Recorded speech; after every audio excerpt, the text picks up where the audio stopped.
Thank you. Right. Good morning, everyone. Well, that's a bit ringy, isn't it? Apologies for being a few minutes late. Good morning, everyone. My name is Bridget Smith. I'm the leader of South Cambridgeshire District Council, and this is a meeting of Cabinet. And I think all members of Cabinet are present today. Yep, that's good. Welcome to this meeting, members, officers and any members of the public who are present in the room or watching on the live stream. Normal procedure is that we take votes by affirmation, and when we come to the vote, I will ask if people agree with the proposal, and then if anybody objects or if anybody abstains. So we'll start off with apologies for absence. Pippa? Thank you, Chair. There are no apologies today. Very much indeed. And item 2, declarations of interest. Anyone have any interest associated with anything on the agenda today? No, so there are no declarations of interest. Minutes of the previous meeting. Members are asked to approve the minutes of the meeting held on the 12th of March 24. I move the approval of those minutes as a correct record, and I'm assuming, thank you, Councillor Mills will second those. Are there any issues from the minutes? No. Do members agree to approve the minutes? Agree. Anyone wish to vote against? Anyone wish to abstain? Nope. The Cabinet therefore agrees the approval of the minutes as a correct record by affirmation. Announcements. Don't think we have any announcements, do we, today? No? No, fine. So there are no announcements. Public questions. I've received one letter late, I'm afraid, which from Mr. Fulton. I'm afraid it doesn't fall into our policy because it arrived late, Mr. Fulton.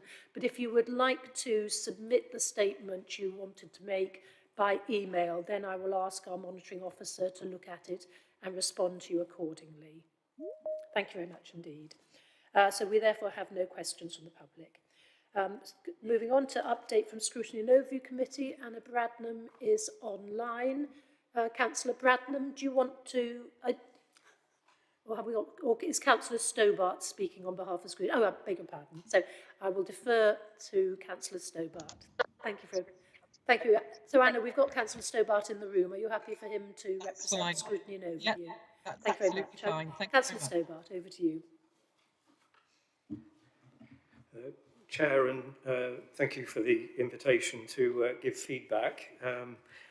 Let me just say we had a lively and useful meeting. I think it was productive and sort of exposed a number of, if you will, perhaps differences of opinion, which got resolved into some useful action. So let me just give a brief account, and I'll point out one or two of the landmarks along the way. So we started with a discussion about the process itself. I asked a question about, was this opportunity for debate and pushback? And yes, both leader and chief executive gave a view on that. Chief executive's view was this was a very useful process for officers. And in fact, any peer review process brings into play views that we might not otherwise hear. We're not good at assessing ourselves sometimes, and so the peer review holds a light to certain things. I think the chief executive pointed out that daily there was feedback, and that allowed the opportunity to, quash any or scotch any misconceptions, and actually set an agenda for the following day and so on. So at a process level, it worked very well, and the kind of feedback was very good. So the recommendations that the peer review group or the peer group produced needed to be unpacked into a series of actions, and that was really where most of the discussion in the meeting took place. How actionable the recommendations were came up for discussion, and how measurements might be made of progress as those actions were implemented was also discussed. But I think as the meeting unfolded, we got a much clearer impression of how that process was to take place. Now, one thing that maybe was a little surprised was the 6-month deadline. It's not unreasonable, and that really sets the agenda. And the kind of actions that were being proposed in the action plan were felt, I think, by the committee to be appropriate, but in fact were in some cases beginning something or continuing something that would go beyond that 6-month period. So the 6 months, if you will, we saw as a time to sample. So there was a little concern, I think, on the part of the committee, and this did evolve during the course of the meeting. If you will, a kind of a gap between the recommendation that came in the peers report and the proposed council actions. Now, I did, perhaps I should apologise for this, use the word narrative. I felt there was a narrative. I think rationale would have been a better phrasing of what I intended, but an understanding of how those actions came about in relation to the recommendations. Well, as the meeting continued, it became apparent why those actions had been recommended. Now, the committee chose to focus, I mean, the discussion was wide, but on recommendations 2 and 6. So 2 in relation to relationships at local and regional level, and 6, a community strategy. So let me just make a few comments on each of those. Now, there was a debate about what reset meant. So reset was the word chosen by the peers. And I think between that means just going back to the beginning and reviewing every relationship we have, and maybe doing something a little different, or in certain cases not doing anything much at all different to what we're doing already. So I think we came through that process recognising that there's great variability in the types of organisation, of groupings of individuals that, with whom we interact. In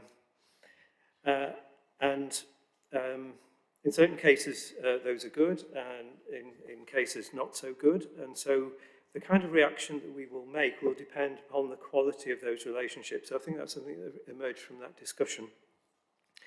And perhaps we could argue for a culture of asking the question, how are we doing? And how could we be working together better? There is another dimension of this, which I think is quite intriguing, and some members will recognise this, that some of the groups are working with, and I'm thinking particularly of parish councils, may even, with some encouragement, begin to work together. And I think that's very refreshing when we see that kind of relationship develop. So reset means, and I think it comes out in the recommendations to Cabinet, that we examine our relationships, we propose different things if those relationships aren't working out. So the notion of a reset is perhaps a little more nuanced than we thought of, or we were thinking of during the course of the meeting. I think in terms of relationships, the member role is crucial. So members are those who are often in contact with organisations and can make those links and can facilitate. So I think we shouldn't underestimate member roles. Now, at one point in the meeting, the Deputy Leader, Councillor Milnes, talked about the sheer variety of stuff that we do, the complexity of our governance process. And I think in that particular week, the Deputy Leader had spent quite a long time in meetings on East-West Rail, and they were the ones that I knew about. So actually, we have a dimensionality about the Council's activity, which is sometimes hard for people to perceive, and that means we're stretched on those relationships, but it still behoves us to maintain the good quality of those relationships. In relation to 6, again, this is a quite all-embracing recommendation, developing a community strategy. The leader, I think, made the very good point that we've got a lot going on, and Head of Transformation also talked about a series of mini initiatives. So I think we were drawing the conclusion, something we recognise ourselves, that the elements are in place and need to be developed and joined up. And I think we already see in some of our newer communities, Northstowe and Waterbeach, some crosstalk between those two developments, perhaps at the community development level, which is suggesting things are happening. And so nurturing those mini initiatives, bringing them together as we need to, is what is essential in this space. And so developing the community statement, which is a kind of level of expectation of what we should be doing in our community relations, is a good step and realisable in the timescale of the feedback. I don't think we should forget the older communities, and there's lots going on in the established villages of this district, and we shouldn't ignore those in the face of the bigger developments. And in fact, Waterbeach is a very good example of where we have an existing village with all its own issues and a new town with all its challenges. We had a very useful, if you will, side discussion on KPIs, underlining the importance of stability in our current situation of how we measure stuff, but a commitment to keep reviewing KPIs as the need arose. So KPIs should be justified and appropriate. I think we came to that conclusion, and the committee, Scrutiny and Overview, will be engaged with that. Short discussion about risk and Scrutiny and Overview's position with regard to risk. In other words, we take on things that are perhaps more risky or where risk is emerging. Now that is already done. Chair and Vice Chair of the committee review with officers where those risks are, but we'd like to keep that under review and challenge and look at emerging risk. Resident survey, which was another recommendation, the committee felt that we really must make efforts to reach the hard to reach, particularly the young and those busy in their mid-years who may not recognise what the council does. And we have to ask the question, how do we do that? And what kind of information are we seeking to find and why? What will we do with it when we've got it? So some questions are in the resident survey. And then just to conclude, a few minor points. We were unfamiliar with the term target operating model, but we rather like it. And so there is a little gap that perhaps the committee needs to address from time to time. I'm not quite sure if there's an action around that apart from keeping up to date. So I'd just like to say a thank you to Ian Senior, who drafted minutes from a rather complicated meeting. The minutes were beautifully coherent and a good summary of what we talked through. The recommendations were appropriate, and I think Ian's work is to be commended. So on behalf of the committee, I'd like to say this, that we hope that Cabinet will accommodate our recommendations. We look forward to a continuing engagement during the process. Thank you very much indeed, Councillor Stobart. And in fact, the next week, Cabinet had an away day with the senior leadership team where, we spent most of that day discussing, with the output of the Scrutiny and Overview Committee and how we accommodate what was very useful feedback. So thank you. So we won't discuss that because we're going straight on to the item in question. So if I can thank the Scrutiny Committee, similarly commend Ian Senior for managing to compress a very long and intense meeting into 2 pages.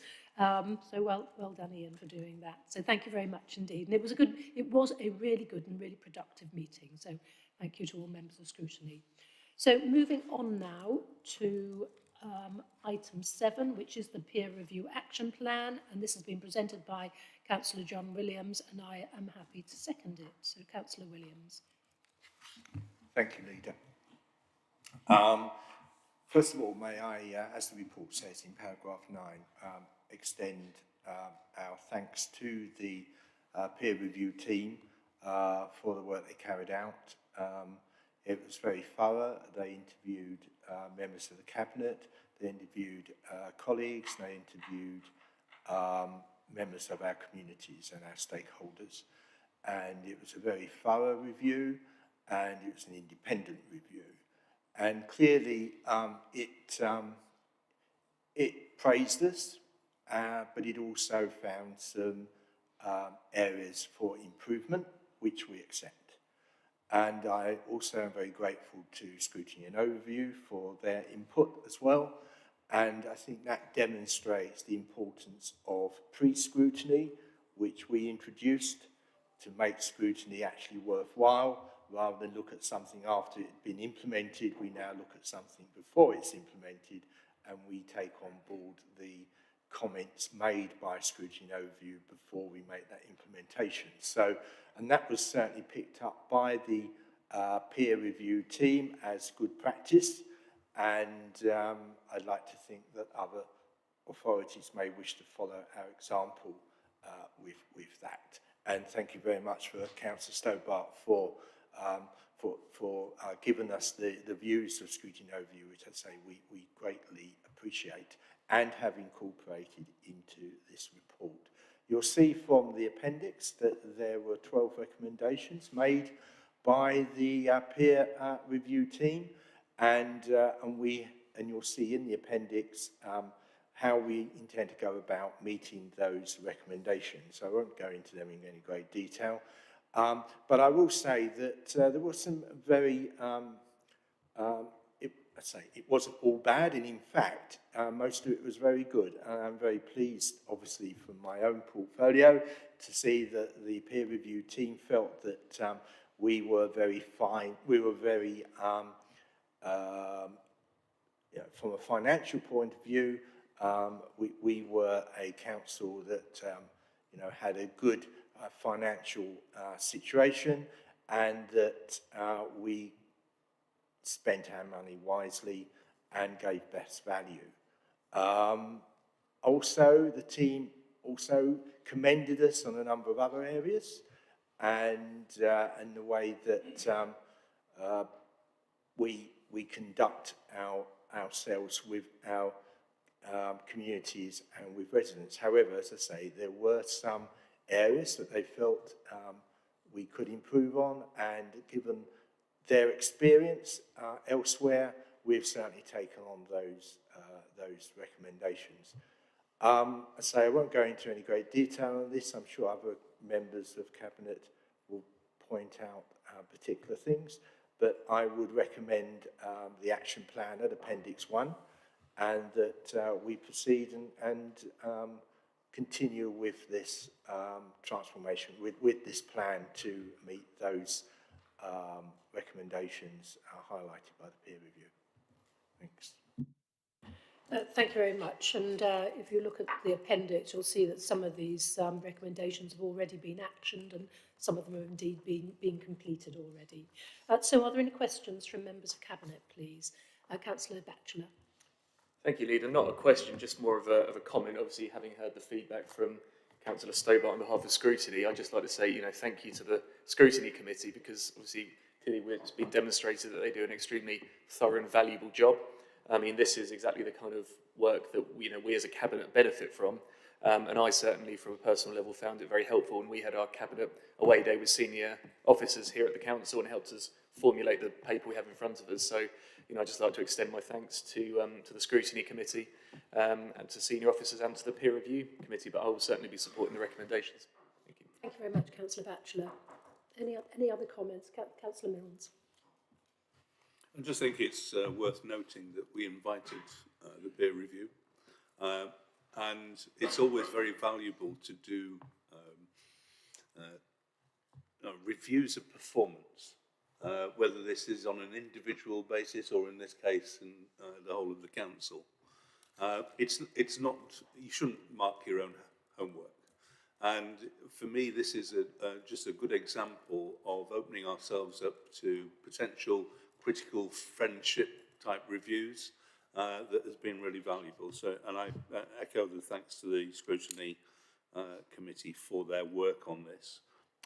And it continues our process that the Japanese call kaizen, continuous improvement. And I think we're seeing here today that we are very willing to take on board suggestions of how we can do that continuous improvement.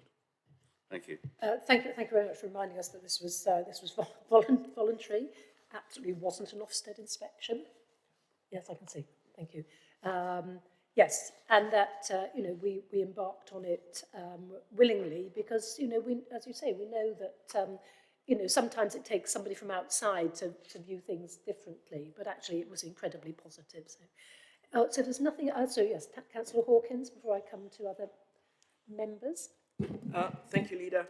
I must say that when I saw the recommendation about resetting and defining relationships, I also was confused. So I'm not surprised that scrutiny found the same. But however, we do appreciate our communities and partners. So yes, we're taking all that on board. Just to say, and this is for me sort of using this forum to just remind our parish councils that there's an event tomorrow here at the council chamber for the parish clerks. And that's, another way of us just building that relationship and enabling parish councils to have an opportunity to, learn more and do better for, all of us really. So we'll be having more workshops and trainings throughout the rest of the year as we've been doing. Thank you. Thank you very much. And Councillor Stobart talked about parish councils even working together.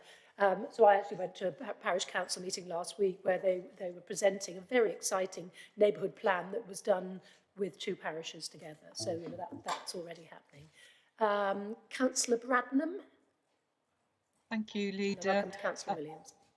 Thank you. I just wanted to echo Councillor Stobart's very full and comprehensive record of our very thoughtful and inquisitive discussion at Scrutiny and Overview, because it was really useful, and I think Ian Senior has summarised it superbly because it was a convoluted conversation. But I also wanted to just urge all of us, when we're working on documents like this, to use some Anglo-Saxon, because some of the terminology in it has been quite confusing and has caused us to ruminate on what was meant by it. So I think we need to really make our purposes clear, not be frightened of saying what we want to do and how we wish to improve and how those steps should be followed and how they can be measured. So it's just in the interests of clarity that we take that forward in that way, that we make our planning documents really clear. Anyway, thank you very much. Thank you. Yes, point well made. We've spent hours and hours on number two because none of us understood what it meant really. But and we did ask the peers to clarify, and they had disposed of their notes, so they weren't able to tell us what they actually wanted to say. Councillor Williams. Thank you, Leader. I'm just going to focus my questions on page 27 in relation to recommendation, though my screen is frozen, recommendation 9, and to do with the KPIs. Some of what came through the peer review, and I do welcome the fact that the peer review come in, and I know quite a few councils are quite keen to voluntarily go through the LGA peers, so then when the new thing comes in, they're not first on the list. But I do think it's a positive thing to do. And what was useful from my own personal perspective was some of the things that I had been raising. I appreciate, I'm leader of the opposition, so there's always going to be scepticism from the administration when I speak. But some of the things that I had raised previously fleshed out in this.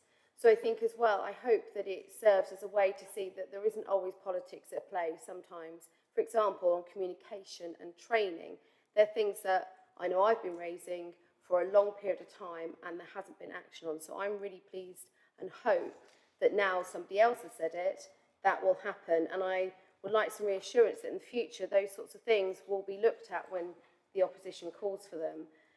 And with that, I ask about something that we have been calling for a while, and that's KPIs on quality. A lot of our KPIs are based on productivity of volume and sort of volume of applications, volume of payments, etc.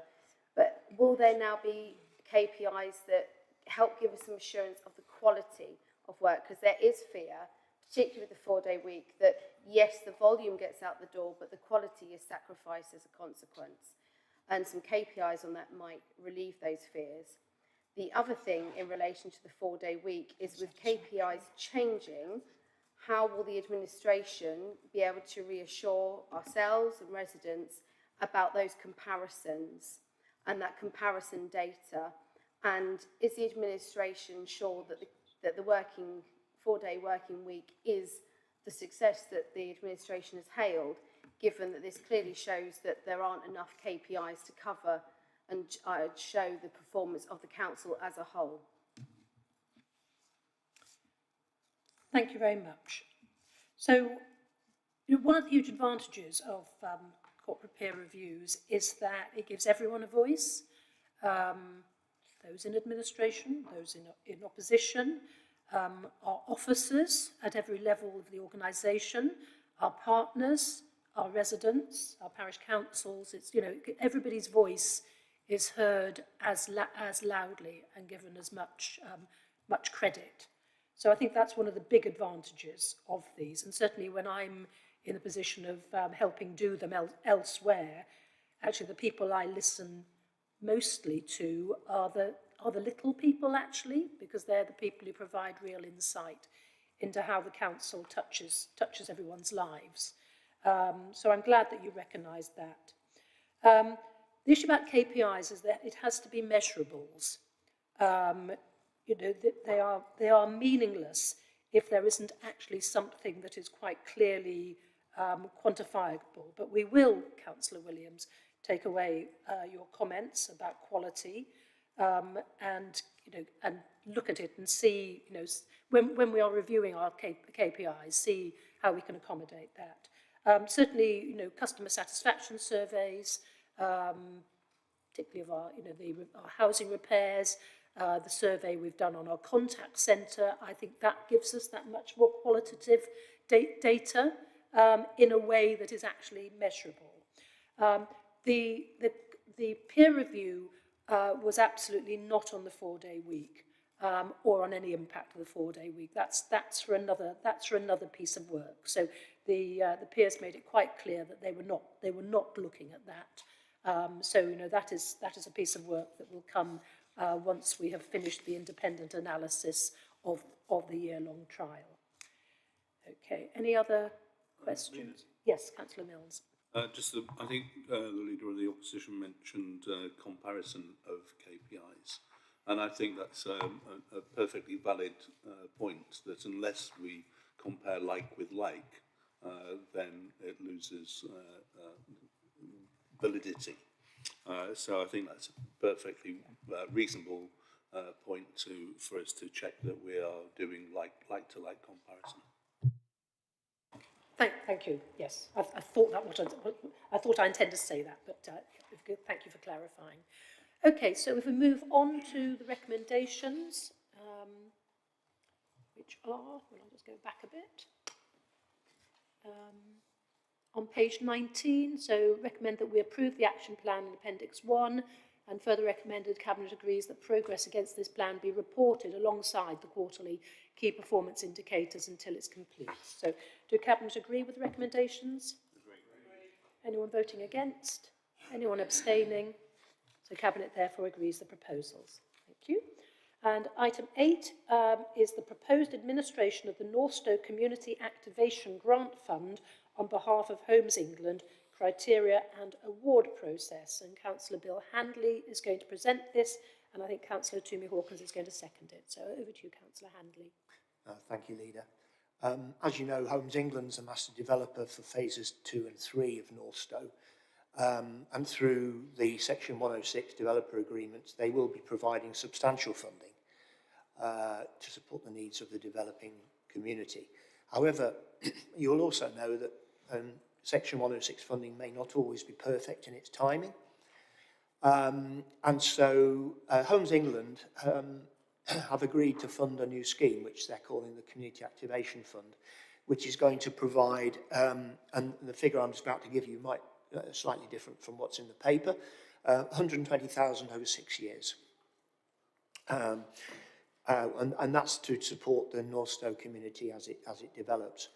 But since Homes England does not have the skills of administrating this kind of grant, they've asked us as council, because we do it all the time, they've asked us to do it for them.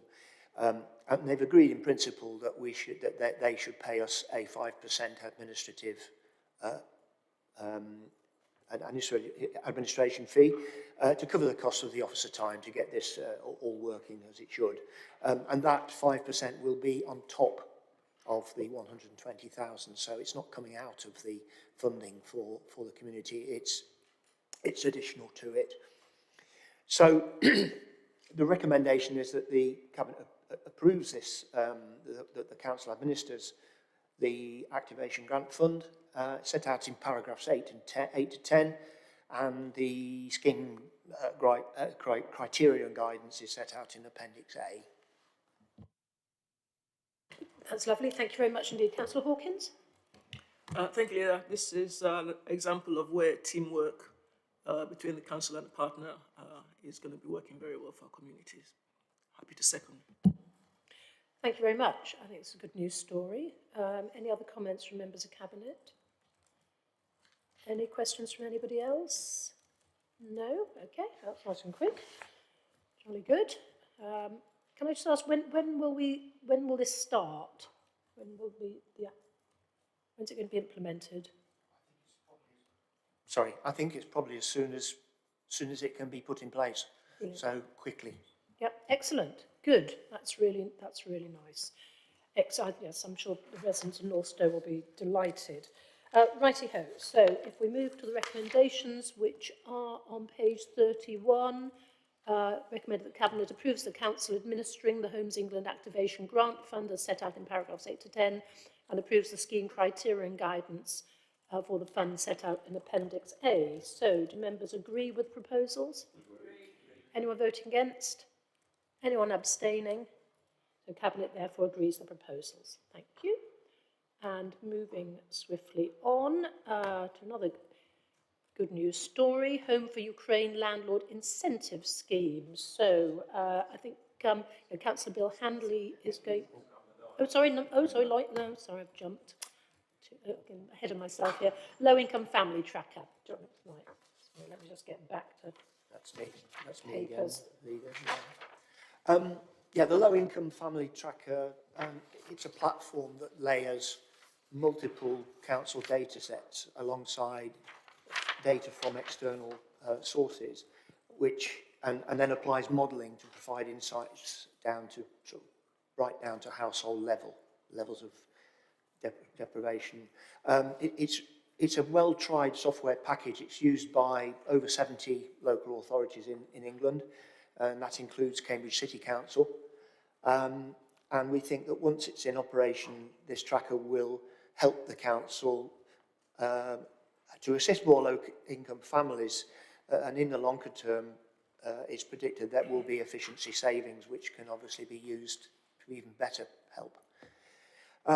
So the report recommends the allocation of £187,000 for the purchase of a licence for the LIFT, as they call it, the LIFT platform, and also a fixed officer, including a fixed officer term post for an officer to manage the project, and a relatively small budget to support the benefits take-up campaign. So we're using direct mail shots and so on to raise awareness, because if people don't know about it, they won't apply.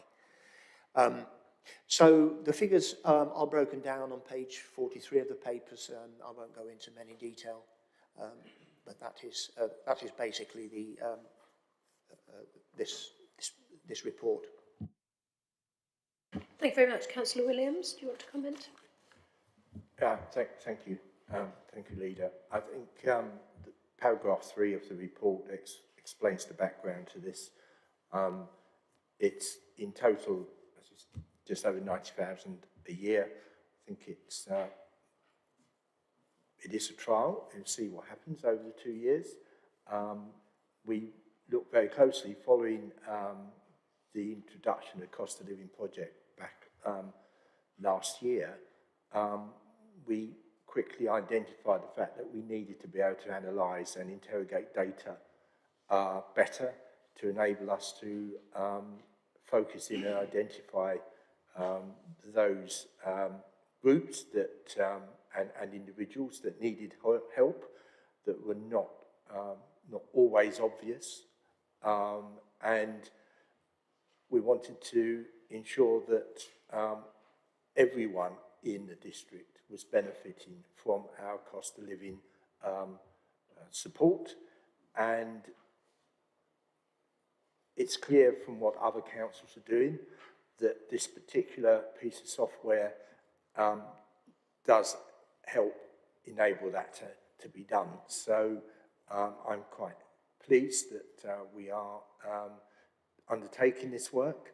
As I say, it is a 2-year project, and I hope that at the end of it, we will have better identified our residents who on low incomes and require support, given the situation we find ourselves in at the moment, financial situation, and the cost of living increases that, in particular, those people are facing. So I would recommend that we support this recommendation. Thank you very much indeed, yes. And I think, I'm sure all members come across people quite regularly who aren't actually in receipt of the state aid that they should be because they just don't know. And that can be anything from council tax relief to PIP to attendance allowance and so on. So hopefully this will go some way to address that. When we discussed it earlier, we're talking about how we can get it to link in with NHS data, so people with poor health, are also being signposted on this because there may well be benefits that would help them as well. So, and I think we did a lot of work in the early days of the cost of living crisis, targeting those people who were kind of having, how do we describe them? They're almost not quite managing or something like that. So yes, and so hopefully that will, yes, just. So hopefully we'll target them as well and get more help to more people. Any questions from anyone on Cabinet? Councillor Milnes.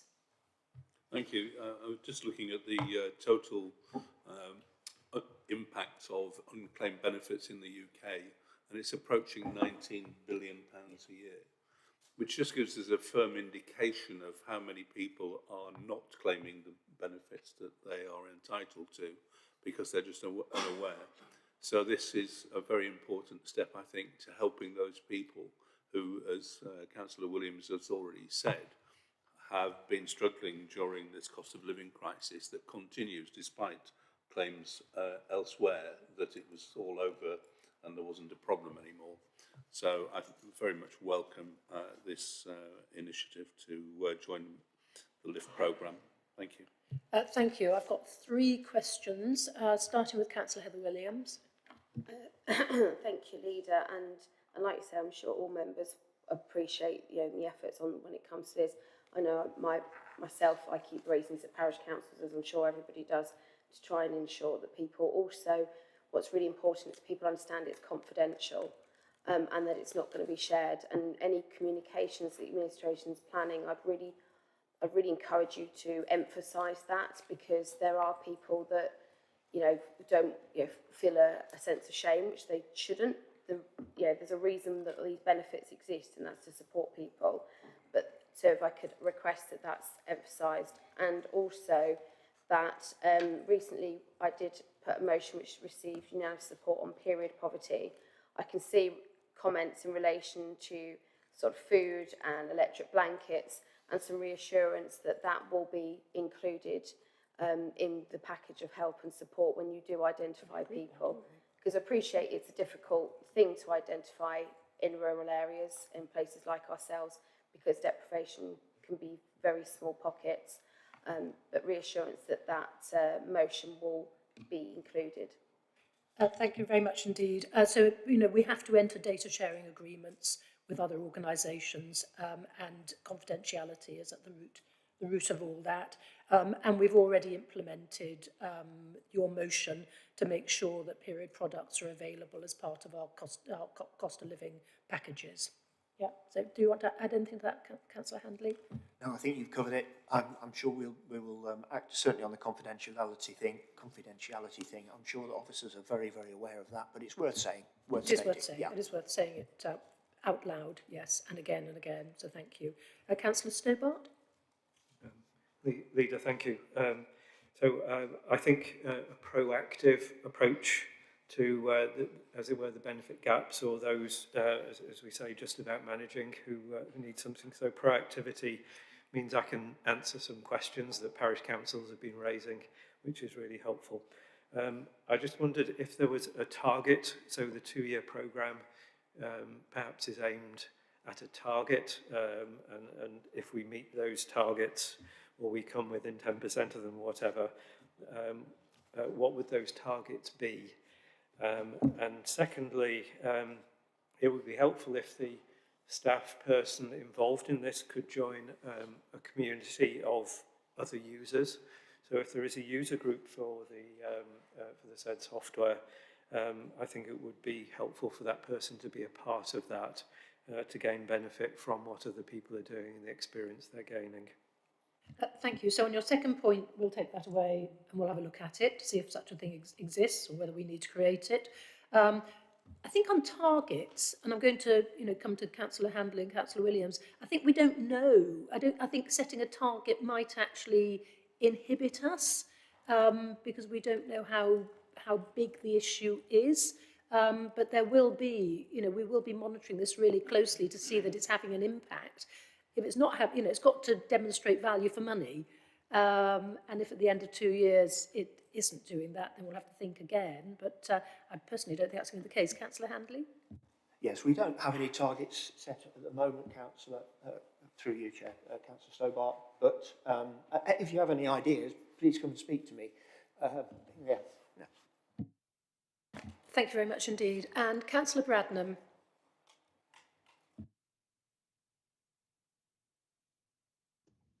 Thank you, Leader.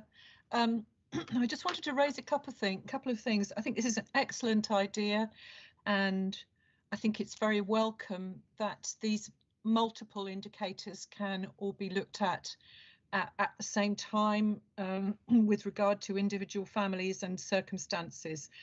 And indeed, just in my own ward, we've had very good experience from the intervention, positive intervention of the income maximisation officer locally, who's been able to help out some families in making sure they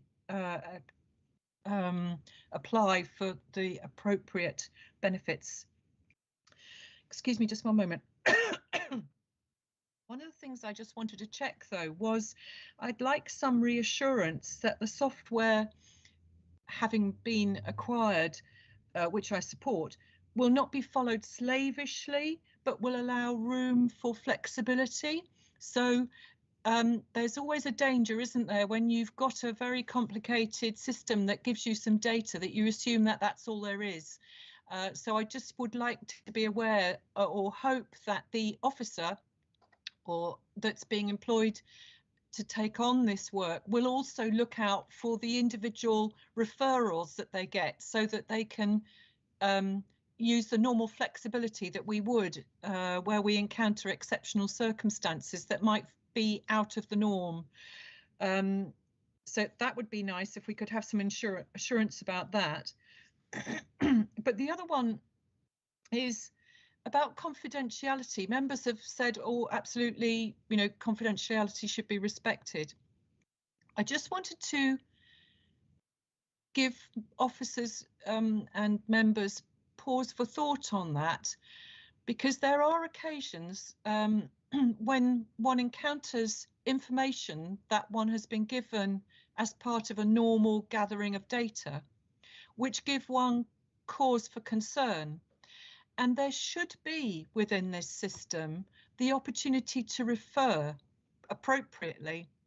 I say this, I used to work in research ethics, where it was always said, and of course this was looking at research studies on people who are coming to the NHS, and it was always said that if we encounter something that gives us real cause for concern, and we feel that for your safety, we need to refer this on to an authority or to an appropriate body, we will do so. Now, I appreciate what Councillor Heather Williams has said, and I appreciate what the Cabinet has said, but I just think Cabinet members might need to consider that option to tell people that if they encounter something really serious, they will refer it on. So it's just that thought. And finally, just because I'm chair of licensing, I just wanted to point out to you that everywhere that it refers to the 2-year license, that is a noun and should be spelt with a C, not an S. Thank you. Marvellous. Thank you very much indeed. Would either Councillor Handley or Councillor Williams like to talk about the actual programme, or would you like me to ask Anne Ainsworth to talk about the flexibility within the system we're purchasing? Well, I think Anne would be able to put some flesh on the bones here, but I would be very, very surprised if the adoption of this particular system is going to lead to any less flexibility. I mean, it's working in a different way. Exactly. Anne, please. Thank you. Thank you. I think one of the key aspects of this programme is about prevention. So it is about that early identification of need. And I know, as we've discussed before in Scrutiny Committee and other committees, the importance of being able to layer data to understand what is actually happening to people is crucial. And that then helps us to be able to consider the type of support and interventions that may be suitable for those individuals. So if I can give some reassurance with regards to flexibility, we would continue to work in the way that we do currently. So if we identify a problem for individuals, we would obviously seek to work with them to address those problems. This is not a system that goes end to end. It's very much a system of early identification and prevention, so that we can then help to design the appropriate interventions to help individuals. And also, as you say as well, Councillor Bradnam, through you, Chair, to look at where there might be a number of issues, and it was mentioned earlier about pockets of issues that are hard to identify sometimes in rural areas. This might also give us the opportunity to see if there is a greater hidden problem, and then to be able to look at interventions in response to that as well. So hopefully that provides some reassurance with regards to that flexibility. Thank you very much indeed. And I think the other issue raised was really about safeguarding, so which I think is different from this. So I not infrequently ring in to either the county council or to our housing team what I consider stuff that I've seen or stuff that's been referred to me that I consider a safeguarding issue. But that's because I know how to do it. So I think I'm going to take that away. And when we're talking about our member development training, I think you've raised an issue that actually we do need to make sure that all members understand what the pathways are and what the red lights are. And I always work on a better safe than sorry. If it doesn't feel right, then pass it on and get an expert to assess the situation. So it's a good point. Did you want to just come back before I come to Councillor Williams? Yes, just that if one is going to, broadly speaking, it's more nuanced than this, but use the data in that way. People need to know that if you encounter an issue that, so you think about it, the officers are getting all this data layered brilliantly, and you've got all this depth and quality and depth and richness of data about individuals and in particular circumstances. So if they come across a situation which they feel might require a safeguarding referral, the person needs to know, it's informed consent. The person needs to know that their data might be used in that way. Now, there is the risk, of course, that if somebody feels that they might get a referral they don't want, they might not give you the data. So, they might not give you permission. But I just think you need to express it in a way that says, if we encounter an issue that gives us concern for your safety or anybody in your household, we may refer it. So that they know. It's very difficult. Okay, so Councillor Bratton, I think this is why we need to make sure members are trained, because my experience within education was that safeguarding issues override everything else, and if there's a safeguarding issue, all the kind of confidentiality, everything goes down the pan, because actually there's somebody who's at risk, be it a child or an elderly person or a vulnerable person or anybody else. So I think this needs to be clarified, because my understanding is certainly that safeguarding overrides all other considerations. Absolutely. And So- one so- shouldn't actually be giving people, saying to people that, you know, sharing the data with us might result in us making a safeguarding referral, because actually there might be somebody else at the end of that who's a victim. But we'll take that away and I just think you think need about how we incorporate it into member development training. Okay. Councillor Williams, do you want to come in? Thank you. It's along the similar lines to your response there, Leader. So, you know, like all councillors, we've all had to make that call sometimes, and it's very difficult. But we do have safeguarding policies that would lie alongside this, which I think would be sufficient. The problem is, and I had this in my own ward, somebody who was struggling, and they were completely entitled to support through going to food bank or vouchers, but they worried the fact that they couldn't feed their child would mean that their children were taken off them if they asked for help. And I think if we then start notifying this and say, oh yes, but we might, then we're not going to get around that. And when I talked about confidentiality, I meant not making it identifiable. You know, your neighbours aren't going to know. This is something that's kept within the council, because some people really still know down their road who's in a council house, who's not. We've got areas like this, I have it in my own ward, and that's what we need to make sure, and actually reassure people that they're not automatically, they're going to be helped and not reported. But as you say, Leader, the safeguarding out trumps, and that's not just this though, that's why it has to be a separate policy, because this goes, if we see anything on a site visit from planning, if we saw anything, you know, that looked odd through invoices, the safeguarding policy needs to cover absolutely everything, because abuse happens in, and I'm afraid, probably every village, but that can't take away from and deter people from sourcing help. Thank you. So I think the advantage of this is that it very much focuses on the individual, and everybody is different, and so it's very individual. You know, it's not about a blanket approach. You know, we will be taking it very gently to see if this works. You know, there's evidence that it's working well in Cambridge City, so we've got some learning already there. But you know, we are very mindful of people's individual circumstances and their own vulnerabilities, and that this is about a sort of softly approach, not the sledgehammer approach.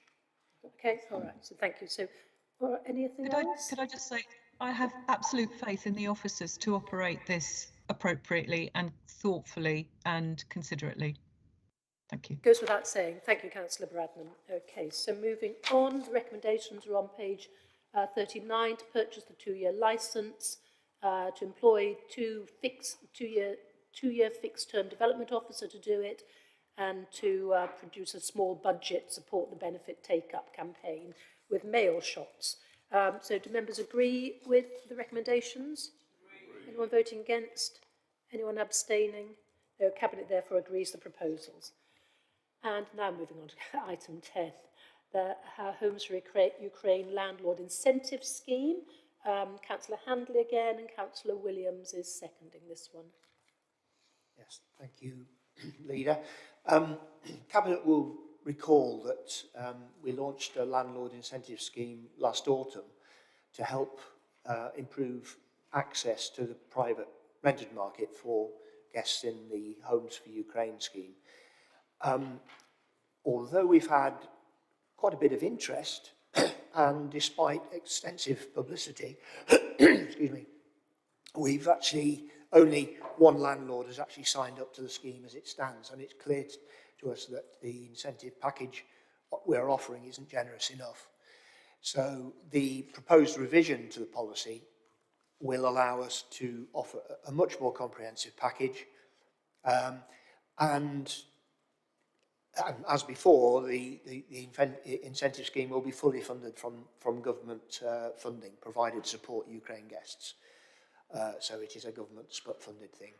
So the recommendation is that the Cabinet agrees the revised Home for Ukraine Landlord Incentive Scheme policy, and it's set out in Appendix A. Thank you very much. Councillor Williams? Oh, sorry, Councillor Batchelor, beg your pardon. Yes, I wrote John. Yeah. That's my problem. I didn't write a surname. Yeah, thank you very sorry, much. Councillor Batchelor. Yeah, you can hardly tell the difference. But, So I'm very happy to second this. It was a bit disappointing that we weren't successful the first time round, but I'm sure we've learned from that, and hopefully that this will be successful. This is just one of many planks in our support for Ukrainian refugees, you know, and a thing that I'm sure we're all very proud of, the way that not only the council, but you know, the population in general has been extremely supportive of the Ukrainians, and we hope that this will continue. As the lead member for housing, I'm particularly keen, obviously, to get as many people moving on into private rental accommodation, as many as we can, you know, given that the alternative will be knocking on our door and looking for support through our housing. Given the funding that we do have from government, which, to give it, given their full due, has been generous, we are in a position to actually be able to encourage landlords to actually provide facilities in the private sector. So, fingers crossed that we, this time, fully supportive of the recommendations. Thank you very much. Can I just ask a question? So must the homes be in South Cambridgeshire, or can they be outside of South Cambridgeshire? They must be in South Cambridgeshire, I'm being nodded at. Okay, that's fine, just for clarity. Any questions from Cabinet? No, any questions from anyone else? Councillor Williams. Thank you, Leader. So I've got a few things on there, but would you mind just clarifying something, because I couldn't quite gather from the report. So obviously it's been funded by the grants from government, but are government prescribing this sort of tariff system, or is that something that we've sort of devised ourselves? I wasn't quite sure of that from the report, whether it's prescriptive from government or not. So this is our initiative. In fact, I was at a meeting of I was at a fairly urgently called meeting at the LGA last week, cross-party meeting, where, you know, there was lots of councils really struggling, and I told them about this, and they were really interested. So I've submitted it as a very good model. But the government, and I'm looking at Gareth here, the government, you know, give us money associated with each of the Ukrainian guests we have, and it's, I think, at our discretion how we use that in their best interest. But there is, you know, this has been very positively received as an initiative when I've presented it outside of this organisation. Are you okay with that? Gareth, do you want to just comment? Yeah, I think the question was around the government tariff funding. That's their scheme. It's funding that is received to the area per Ukrainian guest that arrives. So that's the government's model for providing funding to areas. So obviously areas with more guests receive more funding, and it's proportionate. And I think the leaders answered your other question, but let me know if I need anything else. Thank you for that clarification. I just think as well in the report, because it is quite difficult to negotiate sort of which ones are we going with that are prescriptive, and then which ones are sort of we're using that money in our discretion to apply things. So thank you for that clarification. I'm fully supportive of the efforts that the administration, like you say, our communities. I know in my ward I had lots of people volunteer to take in Ukrainian families, as I'm sure other areas have as well. And I understand the reasons for the increase in the tariff to see if we get some more interest, as the uptake hasn't been. But if I would encourage not to sort of give up if we don't on the next round, and to just try and find so to be looking through this round at alternative ways to try and incentivise, just in case this worked, because sometimes sort of adding the money, that there could be another reason as opposed to the actual sum that's preventing landlords taking it up. And just one thing, that while I completely support what's happening here, there will naturally, and we've just said about how welcoming residents have been, but there naturally becomes tension if people feel that they're sort of the market, if they're trying to get into that market and they're trying to get those houses and they feel there's an untilted balance, like we say in planning, if that makes sense, away from them. So just how does the administration intend to deal with any tensions that may arise from that? Because we want people to continue to be supportive, whereas if they think that the marketplace is stacked against them, there may start to be some tensions from those people that are struggling to get into the market at the moment. It's a balancing act as ever, but just what's the plan to deal with that? Okay, I'll address your first point and then I'll come to the members to see if they want to pick up another point. So the thing is, it's not a level playing field for our Ukrainian guests, you know, when they're trying to get into the private housing market, because they don't have a credit history, and you know most landlords want a credit history, and you know they're not always in work either. So you know they're already disadvantaged. So what we're doing here is giving certainty to landlords that they will get their rent, and we're giving them this six months rent in advance. We're also ensuring that you know the housing the local housing allowance covers the rent, and then we are dealing with the amount that's required in order to bring it up to private rent, because you know it takes a lot for a landlord to be altruistic enough to let at local housing allowance when actually there's such a massive difference between that and commercial rents. You know, landlords aren't, you know, some of them are very good and let out their properties very low values, but you know, at the end of the day, it's a business to a lot of people, and so we've got to make it work and address the inequality that our Ukrainian guests are facing. On tensions, I mean, I'm going to come to Councillor Handley because I'm not recognising tensions within South Cambridgeshire with our guests. I'm an avid follower of social media, Leader, and I haven't really seen any real antagonism. I think most people realise that these people, you know, the Ukrainian people have come from a terrible situation back home, and are generous in understanding that this council and the government needs to help them. So no, I'm not seeing that, and I hope it doesn't happen. No, I don't think it will, and I certainly hope it doesn't. Thank you, Councillor Williams. I think I want to make a point of clarification that you're talking about, you know, if people feel that they are being disadvantaged in getting into the private market against the Ukrainian guests. Thank you. I'm not saying that I've identified this at the moment. I'm saying as time goes on and with the increase, and there was two things, one of which is there I appreciate what you've listed, but is there another cause or something else that we can be doing if by increasing the money that doesn't reap the rewards of getting enough people? Because as you said, there was only one person. So is there some other reason, and what engagement could be done there to identify that? But also that it was as time goes on and with the increase, I'm not saying that there is that undercurrent, but we do know that sometimes when it does happen, it can be out the blue, and that we just need to be prepared for it and have a response if it comes about. I'd rather we had the response ahead of time rather than after. Yeah, okay. I'm just having to think about this. I mean, yes, so we do need to be mindful. The bottom line is, if we don't do this, or this is unsuccessful, the bottom line is people will end up in hotels. And that's not good for anyone. It's extremely expensive for us, for government, who will be, I think it's us who will be footing the bill if it's hotel bills. If people are presenting to us as homeless, and, we have nowhere to put them, they'll end up in hotels. And these are people who've come from a war zone. And, that's going to be very, very undesirable, and we all admit.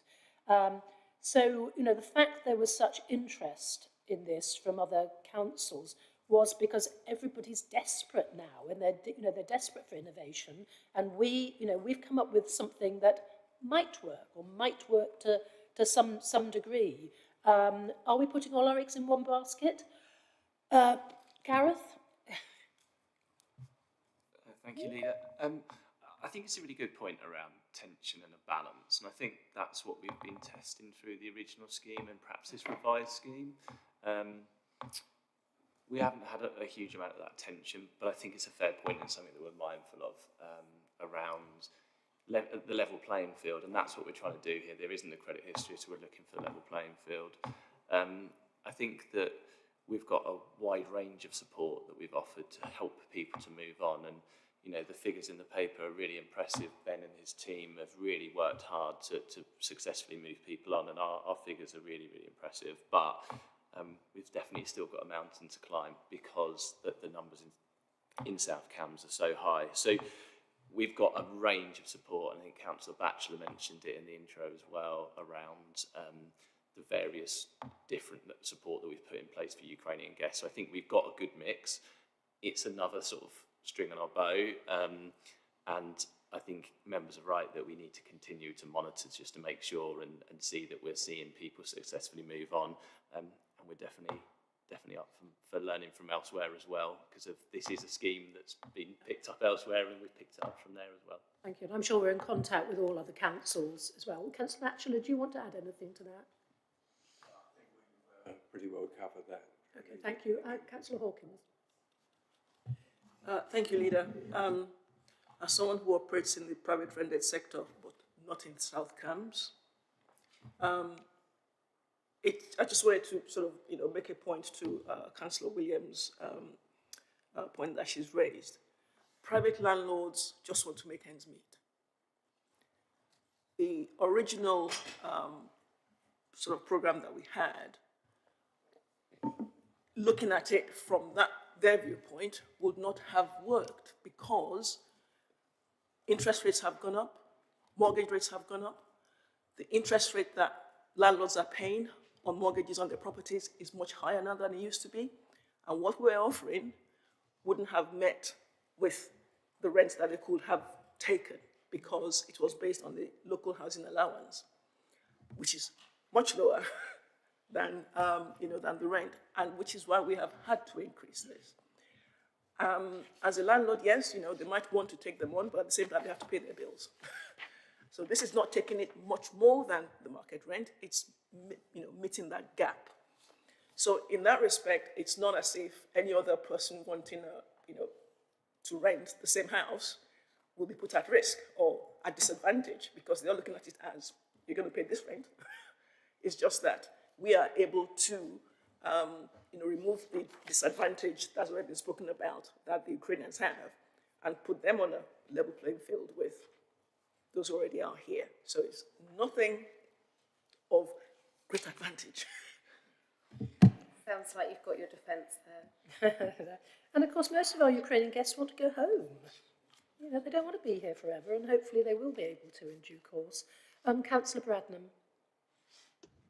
Thank you, Leader. I am absolutely mindful that the war in Ukraine is not over, and if anything, it looks as if it might be ramping up. And I'm very glad that we can be proud to be one of the district councils who has accepted a lot of Ukrainian guests to support them during this awful period. But one of the things I just sort of puzzled me about the arrangements are, it's just not clear to me if the monthly rental payment is being paid to the landlord by South Cambs District Council or if it's being paid by the tenant. And I ask that question because at paragraph 31 it says there is a risk that Homes for Ukraine guests will default on their agreement with the council to pay back the monthly rent. So it sounds as if the council pays the landlord and then the guest pays the council. I just wanted to clarify that. But absolutely, I support the scheme in general.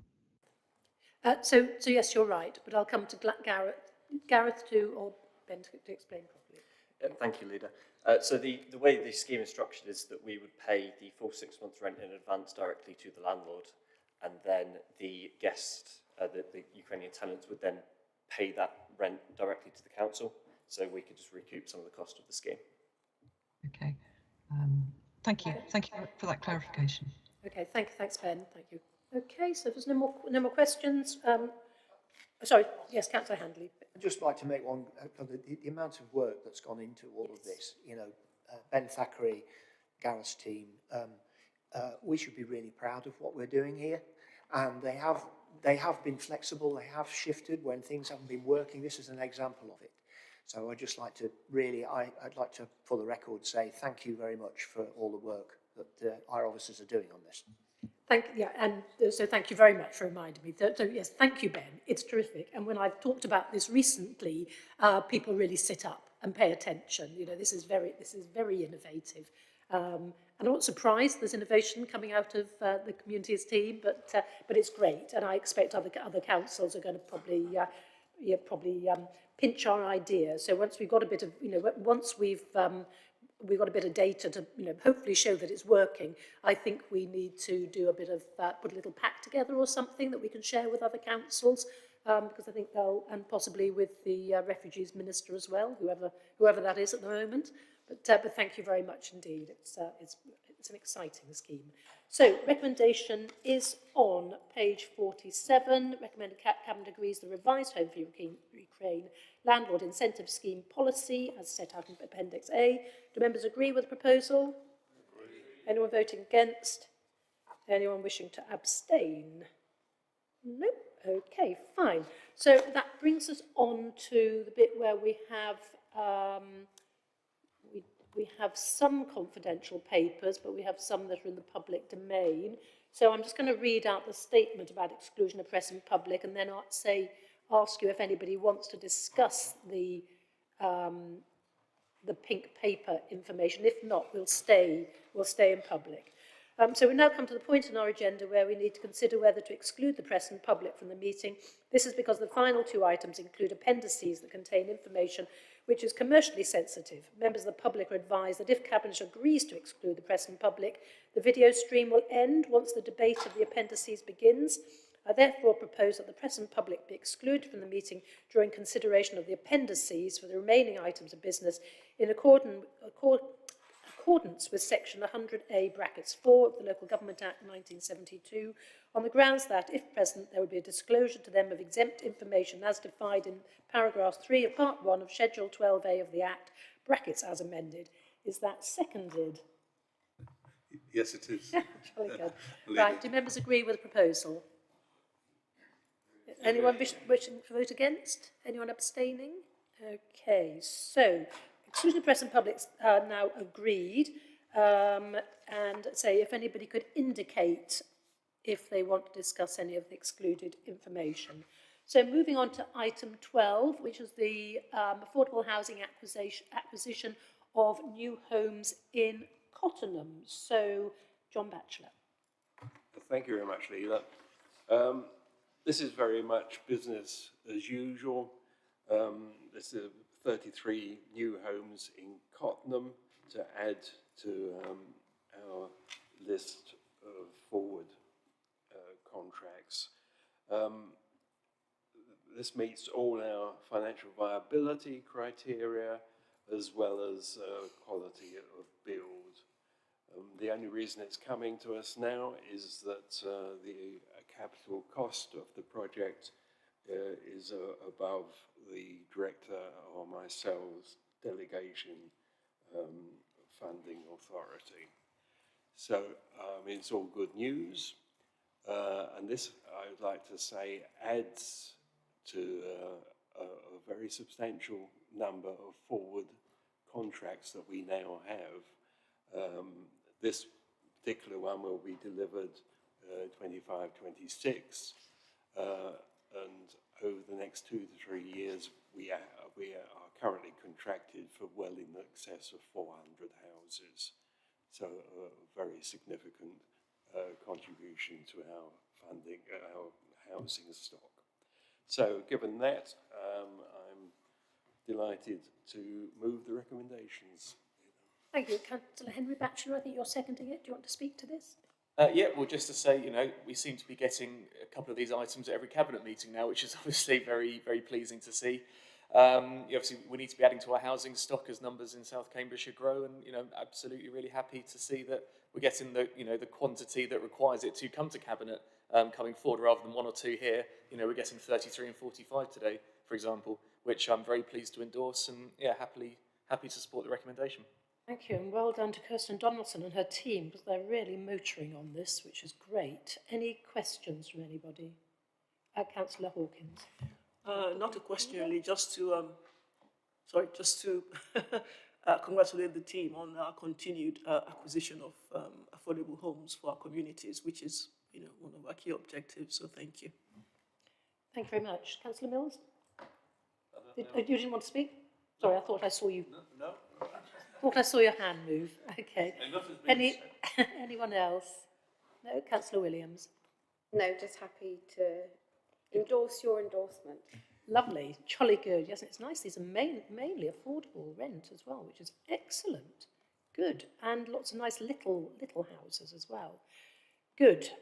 Righty-ho. Okay, so proposal is at page 63, items 6 and 7.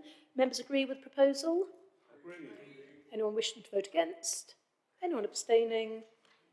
Good, so Cabinet therefore agrees the proposals. And moving on to the last item, which is affordable homes in Barrington, which is a lovely, well, not Cottenham's lovely village. Barrington has a fantastic village green. It's just massive. Okay, so John Batchelor and seconded by Peter MacDonald, I believe. Right, thank you very much, Leader. Same story as the previous one, adding 45 new homes at Barrington, just to confirm that it meets all the financial viability criteria and the quality of build requirements. So I'd just like to move the recommendation and recommend it to everyone. Thank you. Super. Councillor MacDonald? Thank you, Leader. Yes, although it's not in my district ward, it borders my county division. This has been a key development, the All Saints development. It's really nice to see, especially the 1 and 2 bed houses and flats available for people to get on the ladder. So I'd very much support it. Thank you. Smashing. And this one's it's 25, 26 as well, isn't it? The majority of them. So that's excellent news. Well, congratulations again to Kirsten and her team. Councillor Williams? Thank you, Leader. Again, very supportive of the acquisition of affordable homes, particularly in the affordable rent. Just those of us on planning committee will know that the site has been to us a few times, and just an encouragement to make sure that all conditions, everything's hunky-dory before you sign on the dotted line. I feel like I should raise that given some of what we've seen at committee. Okay, right. That's not something I'm cited on, but I thank you for saying it. I'm well ensure that is the case. Yes, I see Stephen Keary's name's on this as well, so thank you also to Stephen. Okay, so if there's nothing else, the recommendations are on page 73, I think. Yes. 71, 72, 73, a lot of recommendations there, definitely not reading those out. Do members agree with proposals? Agree. Anyone wish to vote against? Anyone wish to abstain? So members therefore agree the proposals. Thank you very much. That brings the meeting to a close. Next meeting of Cabinet on the 25th of June. Thank you very much, everybody. Thank you.